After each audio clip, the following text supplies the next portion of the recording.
Nasir electronics mobile shoppe furniture व e bike centre Salgare घेऊन उन्हाळी गुढीपाडवा धमाका इलिको कंपनीची ई बाईक सर्वात स्वस्त एकदम जबरदस्त फक्त 39,500 पासून पुढे कोणत्याही कंपनीची जुनी ई बाईक द्या नवीन ई बाईक घ्या एक्सचेंज ऑफर बजाज फायनान्सच्या साहाय्याने 0% व्याजदर कोणत्याही वस्तू खरेदीवर लकी ड्रॉ कुपन आमच्या शाखा क्रमांक 1 पोस्ट ऑफिस समोर सलगरे शाखा क्रमांक 2 हिरा हॉटेल चौक मिरज शाखा क्रमांक 3 देशिंग कॉर्नर कवठे महांकाळ शाखा क्रमांक 4 नायरा पेट्रोल पंप समोर हल्याळ रोड आथनी।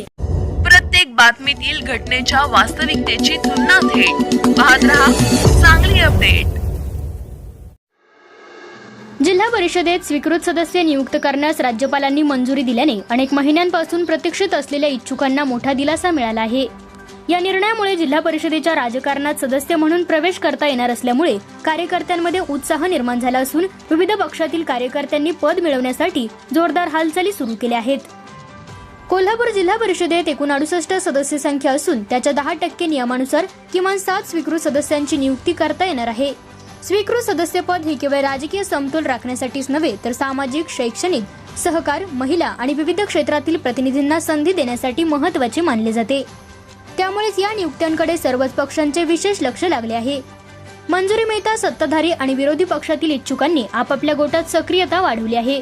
अनेकांनी स्थानिक आमदार, खासदार तसेच पक्षातील वरिष्ठ नेत्यांकडे संपर्क वाढवून आपली दावेदारी मजबूत करण्याचा प्रयत्न सुरू केला आहे। काही ठिकाणी पक्षांतर्गत गटबाजीही उफाळून येण्याची चिन्हे दिसत आहेत।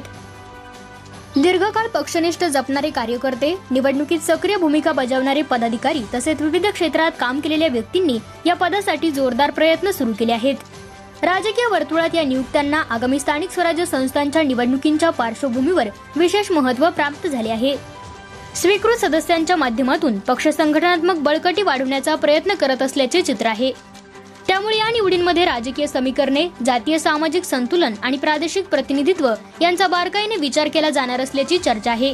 दरम्यान या नियुक्त्यामुळे अनेक नवोदितांना संधी मिळण्याची शक्यता व्यक्त केली जात असली तरी अनुभवी कार्यकर्त्यांनाही डावलले जाणार नाही असा अंदाज व्यक्त केला जात आहे। अंतिम यादी जाहीर होईपर्यंत इच्छुकांची धावपळ आणि राजकीय लॉबिंग कायम राहणार असून जिल्हा परिषदेत स्वीकृत सदस्य कोण असणार याकडे सर्वांचे लक्ष लागले आहे।